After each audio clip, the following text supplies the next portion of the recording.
Oke, Assalamualaikum warahmatullahi wabarakatuh. Untuk seluruh siswa, hari ini saya akan melanjutkan materi tentang peluang. Dimana pembahasan kemarin kita baru membahas peluangnya. Sekarang kita membahas frekuensi harapan, permutasi, dan kombinasi. Nah, di sini frekuensi harapan adalah banyaknya suatu percobaan yang dikalikan dengan peluang suatu kejadian. Yang namanya frekuensi harapan itu banyaknya harapan yang kita inginkan. Misal kita ujian, kita pasti punya frekuensi harapan. Frekuensi harapan nilainya minimal banget ya KKM gitu. Nah, itu namanya harapan. Tetapi itu secara kenyataan. Kalau ini secara teori, nanti kita perhitungkan secara teorinya. Nah, rumusnya frekuensi harapan sama dengan peluang dikali banyak percobaan. Atau kalau saya singkat, FH sama dengan TS per RS, titik sampel per ruang sampel kali banyak percobaan. Sebenarnya hubungannya sama peluang ini sangat penting. Karena sebelum kita mencari frekuensi harapan, kita harus cari dulu nilai peluangnya. Ya. Nah, terus perbedaannya apa antara frekuensi harapan dengan peluang? Nah, kalau peluang bentuknya itu adalah pecahan, desimal, persen. Tapi kalau ini dia percobaan. Jadi misalnya hasilnya misalnya 13 kali, 14 kali, nah misalnya itu jawaban dari frekuensi harapan. Nah, sebagai contoh, saya berikan contoh. Nah, sebagai contoh saya hapus terlebih dahulu.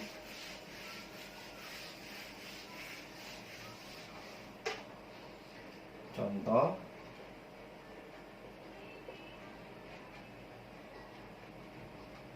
dua buah dadu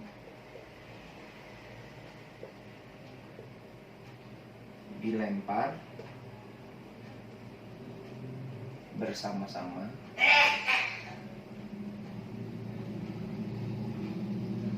sebanyak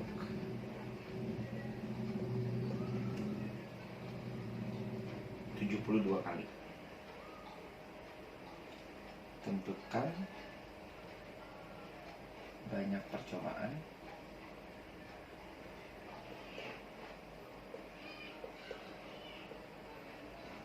yang muncul dua buah dadu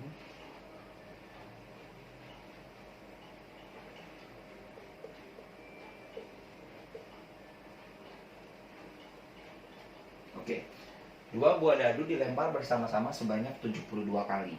Jadi saya punya dadu nih dua, saya lempar sebanyak 72 kali.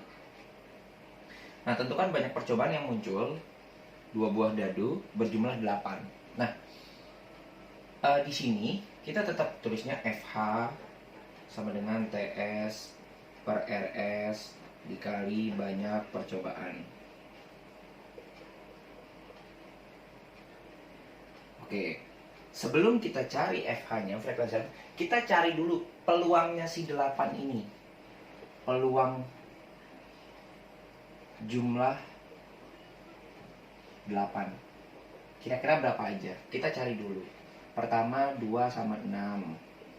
Yang kedua 3 sama 5. 4 sama 4. 5 sama 3.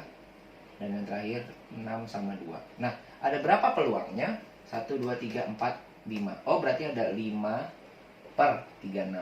TS-nya ada 5, RS-nya ada 36. Saya masukin ke sini. 5 per 36. Dikali banyak percobaan, 72 kali. Ya, ini saya coret dapat 1, dapat 2. Hasilnya 10 kali. Berdasarkan teori, kemungkinan besar dapatnya 10. Tapi kalau kenyataan belum tentu. Tapi perkiraannya berdasarkan teori matematik ya dia 10 kali. Kalau kita lempar kemungkinan munculnya adalah 10 kali. Nah, apa bedanya? Bagaimana menentukan mana soal peluang, mana soal frekuensi harapan? Yang pertama, perbedaannya ada banyaknya pelemparan. Yang kedua, di soal tentang frekuensi harapan tidak ada kata-kata tentukan peluang, nggak ada. Pasti dia tentukan banyak percobaan, tentukan frekuensi harapan. Tapi kalau peluang pasti dia pertanyaannya tentukan peluang. Nah, kalau sudah bahasa tentukan peluang itu otomatis jawabannya pasti pecahan. Tapi kalau tentukan banyak percobaan, tentukan frekuensi harapan, atau kan tentukan banyak yang muncul. Tidak ada kata-kata peluang, berarti dia masuk ke frekuensi harapan. Dan yang paling mendasar adalah dia ada banyaknya percobaan. Itu di materi frekuensi harapan, ya.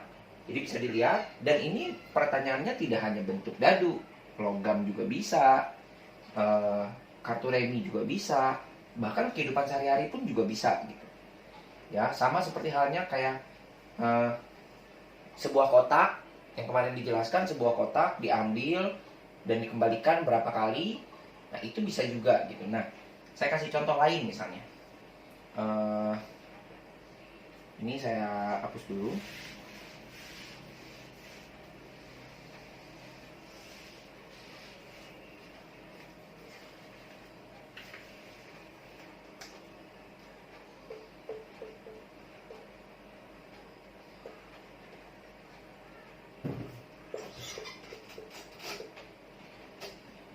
Tiga buah koin dilempar bersama-sama sebanyak 24 kali.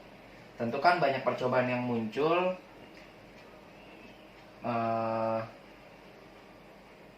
Banyak yang muncul 2 angka pada 3 logam tersebut. Nah, ini saya hapus. 3 buah koin dilempar bersama-sama sebanyak 24 kali. Tentukan banyak percobaan yang muncul 2 angka. Muncul 2 angka pada 3 logam tersebut. Kita masukin FH sama dengan TS per RS dikali banyak percobaan.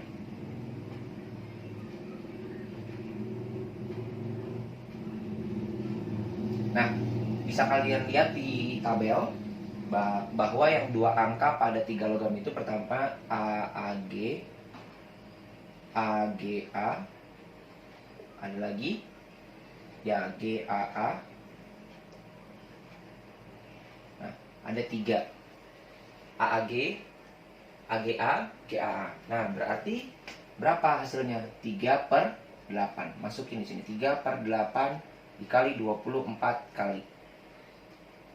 Coret dapat 3, dapat 1, hasilnya 9 kali. Kemungkinan jawabannya 9 kali.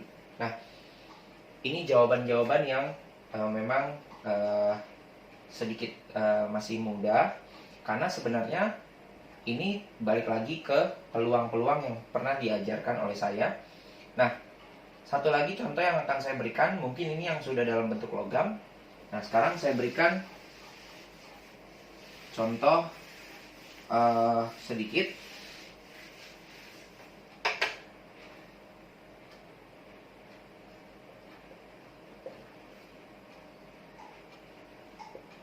Ya.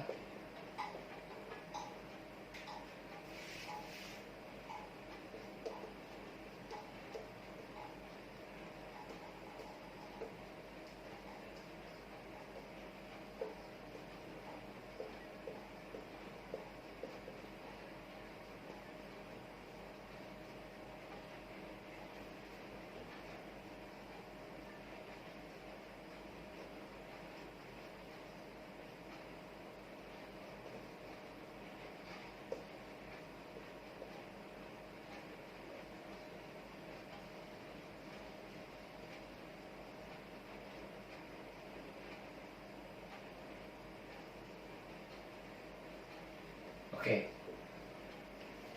Sony melakukan tendangan penalti sebanyak 14 kali. Berapa banyak percobaan bola yang masuk ke gawang atau gol? Kalau berdasarkan kenyataan ya namanya sepak bola tergantung dari tendangannya. Kalau tendangannya baik, masuk ya bisa 14-nya masuk. Tapi kalau seandainya seperti ini nih mainnya teori. Nah, kita bikin FH sama dengan TS per RS dikali banyak percobaan.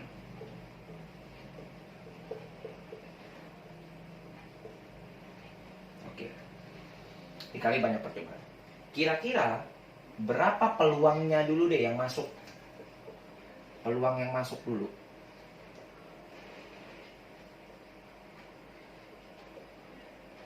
Berapa? Ya, peluang yang masuk adalah 1/2. Otomatis 1/2. Tidak mungkin lebih. Karena kemungkinan orang nendang bola itu ya kalau nggak masuk, ya nggak masuk. Gitu. Karena 2 ruang sampelnya. Ya, mistar gawang. Menyentuh mistar gawang, Pak. Ya, menyentuh mistar gawang kan nggak masuk. Gitu. Jadi peluangnya hanya, ruang sampelnya hanya 2. Masuk dan tidak masuk. Nah, peluang yang masuk otomatis 1.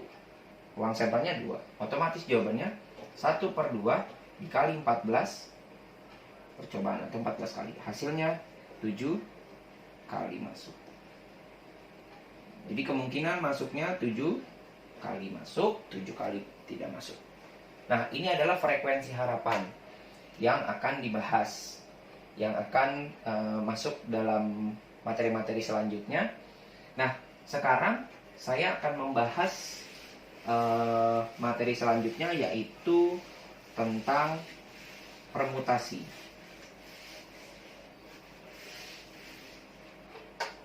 Mungkin permutasi dan kombinasi saya tidak terlalu banyak memberikan contoh soal.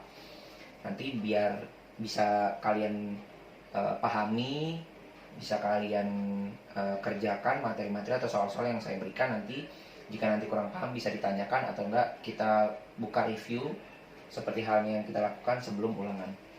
Nah, kita buka permutasi. Nah, permutasi yaitu suatu susunan cara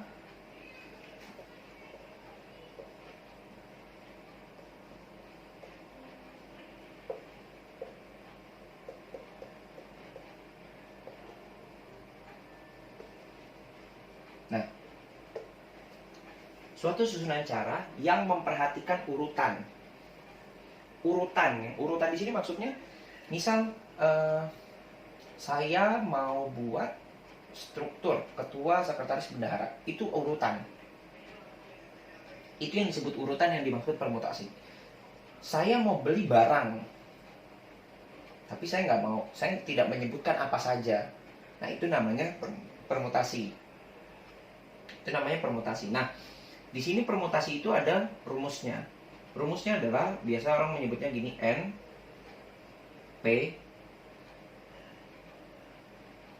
NPK. Ini rumusnya.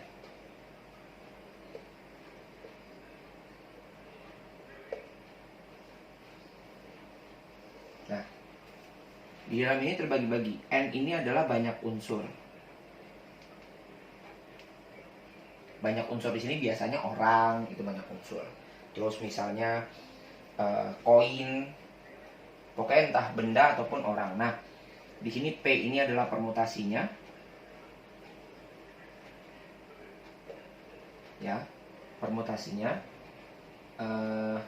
K di sini adalah banyak data. Nah, rumus perhitungannya atau rumus yang kita pakai ini adalah NPK. N-nya kecil ya. NPK sama dengan N faktorial per N dikurang K faktorial. Nah, di sini apa faktorial?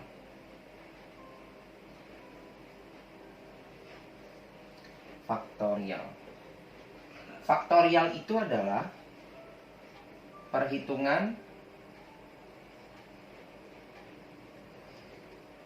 perkalian mundur. Jadi kalau saya tulis 5 faktorial ya berarti 5 kali 4 kali 3 kali 2 kali 1. 10 faktorial 10 kali 9 kali 8 kali 7 kali 6 kali 5 kali 4 kali 3 kali 2 kali 1. Itu yang disebut faktorial. Nah, ini nanti bisa dicatat. Ini rumus perhitungannya. Jadi yang kita pakai adalah yang ini. Yang dipakai ya, rumus yang dipakai adalah NPK sama dengan N faktorial per N dikurang K faktorial. Nah, sebagai contoh soal, saya berikan sedikit.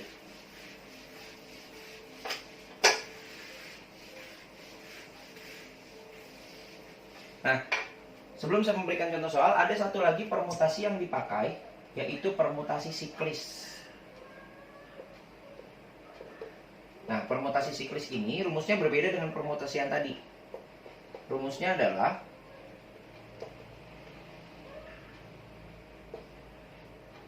N PK siklis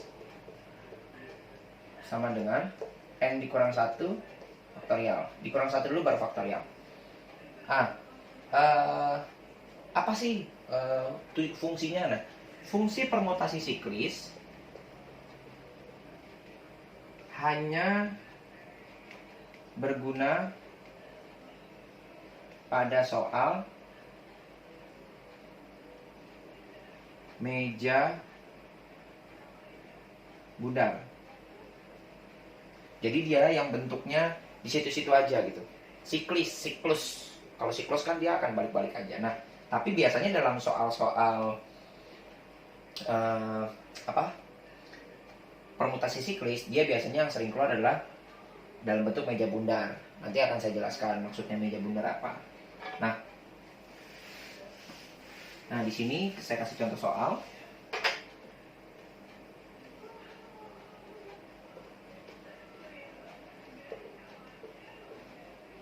Ya.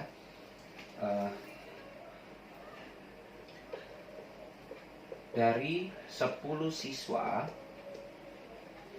akan dipilih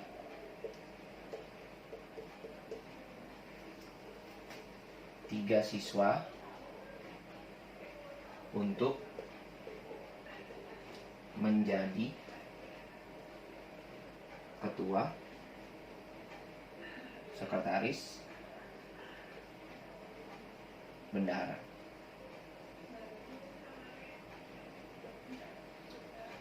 Banyak cara dalam memilih.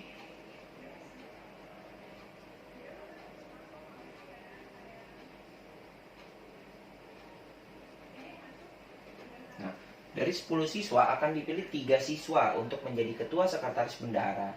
Banyak cara dalam memilihnya. Nah, ini yang disebut permutasi, karena ada permintaan secara khusus, secara urutan, yaitu ketua, sekretaris, bendahara. Ya. Nah, gimana rumusnya? Oke, pertama kita N-nya dulu. N-nya 10, K-nya 3. Yang ditanya adalah permutasinya. Saya jawab, N permutasi K sama dengan N faktorial per N dikurang K faktorial. Nah, di sini kita tulis 10 faktorial per 10 dikurang 3 faktorial. Saya tulis di sini jadinya 10 faktorial. Saya pindahkan biar agak sedikit dapat tempatnya. 10 faktorial dikurang 7 faktorial. Nah, barulah kita tulis 10. Ingat, faktorial itu adalah perkalian mundur. Maka jadinya 10 dikali 9 dikali 8 dikali 7 faktorial per 7 faktorial. Pak, kok 7-nya tidak dihitung? Nah, dalam pembagian itu kan kalau seandainya atasnya ada 5, bawahnya ada 5 kan bisa dicoret. Nah, di sini kita hitungnya cukup sampai 7 faktorial. Di sini pun 7 faktorial. Kenapa? Kenapa? Kalau saya tulis gini, 10 kali 9 kali 8 kali 7 kali 6 kali 5 kali 4 kali 3 kali 2 kali 1 per, ini faktorialnya nih, dari 10 faktorial. 7 pun faktorial saya tulis 7 kali 6 kali 5 kali 4 kali 3 kali 2 kali 1. Toh ini dicoret kan? Karena atas bawah sama. Yang dipakai cuma 10, 9, 8. Nah, ini otomatis dicoret. Nah, gitu maksudnya. Maka itu biar mempermudah 7 faktorialnya dihapus. Nah, 10 kali 9 kali 8 jawabannya adalah 720 cara.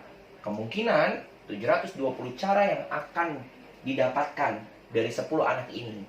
Kalau kalian tidak percaya, silakan kalian hitung sendiri. Misalnya 10 siswa itu adalah A, B, C, D, E, F, G, H, I, J misalnya. Terus silakan tuh kamu susun. Kurang lebih ada 720 cara. Dan itu pasti. Ini berdasarkan teori. Nah, inilah yang disebut struktur. Nah, apalagi? Apakah hanya ketua sekretaris bendahara? Ya tidak. Bisa aja misalnya saya pilihnya misalnya kiper back, gelandang, penyerang. Itu kan bisa, itu terstruktur kan. Nah, jadi soalnya itu tidak hanya seperti ini saja. Jadi yang bisa membedakan permutasi adalah dia ada urutannya, ada permintaannya. Permintaan secara berurut. Saya ulang, permintaan secara berurut. Permintaan secara berurut. Nah, contoh soal yang kedua.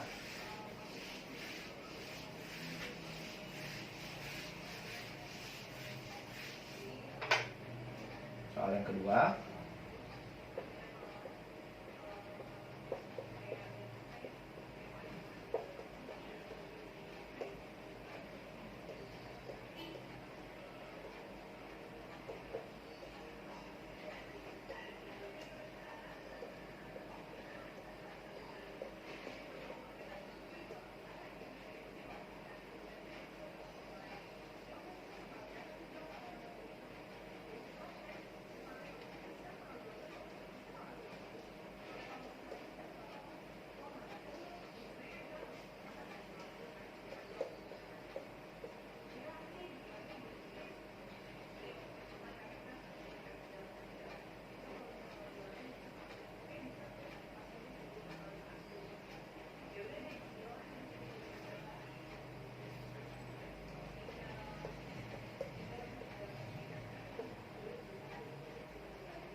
Sebuah perusahaan akan mengadakan rapat dengan jumlah 7 pegawai. Semua pegawai akan duduk di kursi secara melingkar. Tentukan banyak cara pegawai dalam memilih tempat duduk. Nah, di sini apa? Nah, disinilah yang disebut permutasi siklis. Kenapa di sini ada permutasi siklis? Karena di sini bentuknya melingkar, berarti kan bangkunya melingkar. Nah, kayak gitu bentuknya. Nah, banyak cara pegawai ya, mungkin pegawai bisa duduk sini, bisa duduk di sini, dan seterusnya. Nah, bagaimana caranya? Berarti N-nya adalah 7, ya. Langsung kita masukkan N permutasi K-nya di sini nggak ada ya. N permutasi K siklis. Berarti sama dengan N dikurang 1 faktorial. Berarti 7 dikurang 1 faktorial sama dengan 6 faktorial. 6 faktorial berarti 6 kali 5 kali 4 kali 3 kali 2 kali 1. Berapa hasilnya? Berapa nih? 30, 120, 360 kali 2, 720 cara. Kemungkinan ada 720 cara yang akan memindahkan tempat duduk. Kenapa sih harus dikurang 1? Karena tempat duduk yang sudah diduduki tidak mungkin dia akan mendudukinya lagi. Otomatis kan dia akan berpindahnya 6. Ya kan? Dia akan berputarnya sebanyak 6 kali. Karena kalau dia sudah duduk di satu tempat itu, dia tidak boleh menduduki tempat itu lagi gitu. Jadi dia siklisnya perputarannya di situ-situ saja. Ya, itu adalah contoh permutasi. Yaitu saya sudah berikan satu permutasi, yang satu permutasi siklis. Nanti kurang lebihnya kalian bisa lihat atau tanya pada saya berdasarkan soal-soal yang akan saya berikan. Nah, untuk selanjutnya kita akan masuk ke kombinasi.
Nah, ini adalah kombinasi.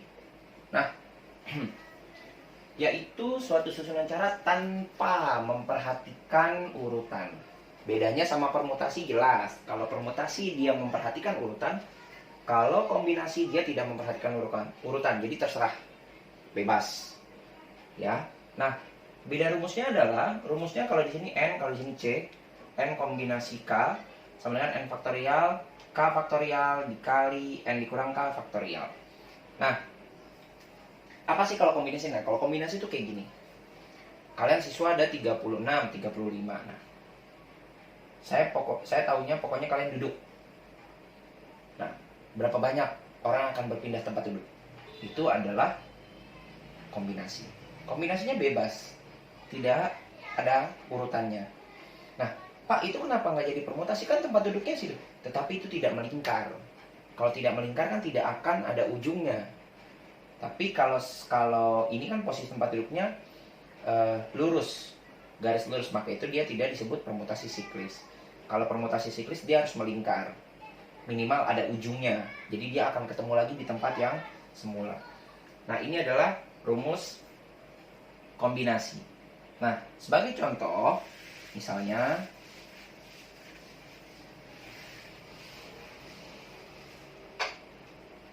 sebagai contoh soal yang akan saya berikan,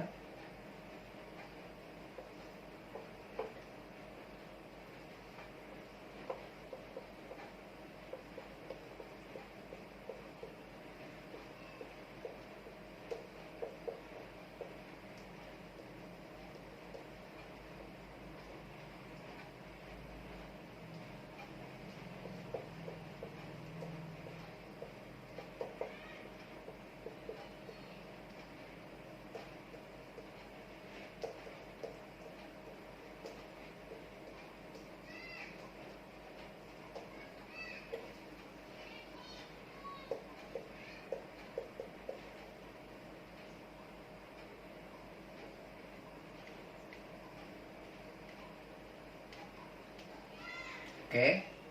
Nah, di sini ada soal seperti ini. Sebuah perusahaan akan menerima 4 pegawai dari 10 orang yang mendaftar. Banyak cara perusahaan memilih pegawai. Nah, di sini kenapa disebut kombinasi? Karena di sini cuma dia menerima 4. Dia tidak bilang kalau dua perempuan, 2 laki-laki, tidak.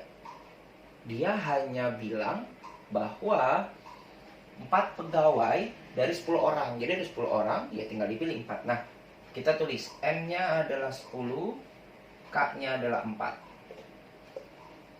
Ya, yang ditanya adalah N, di sini kombinasi. N kombinasi K. Kita masukkan rumusnya N faktorial per K faktorial N dikurang K faktorial. Kita masukin jadinya 10 faktorial per 4 faktorial 10 dikurang 4 faktorial.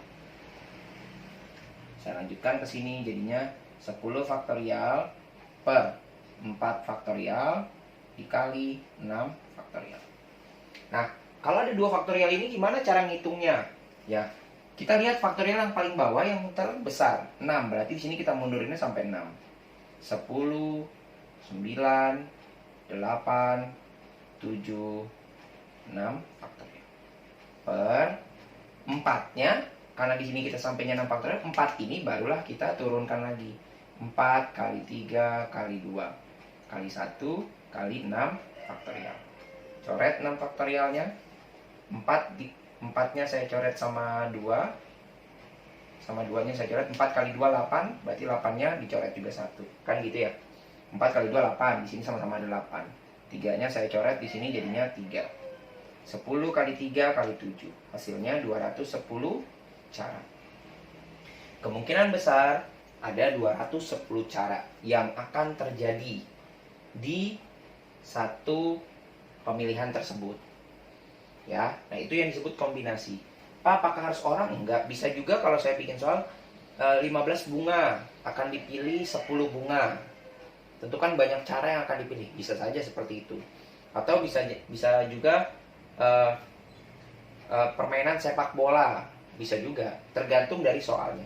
Intinya yang membedakan permutasi dan kombinasi, kalau permutasi dia ada urutannya, tapi kalau kombinasi tidak ada urutannya. Tidak ada urutan, pokoknya acak. Pemilihannya secara acak. Ya. Saya kasih contoh satu lagi misalnya. Ya, saya kasih contoh satu lagi.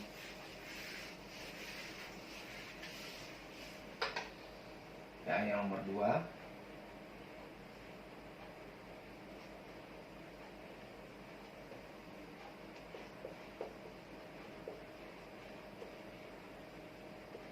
Sebuah rumah melakukan pesta dengan banyak undangan, yaitu 30 orang. Karena mereka belum berkenalan, maka mereka berjabat tangan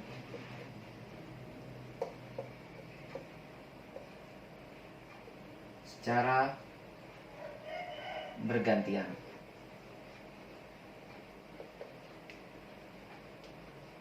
Banyak jabat tangan yang terjadi.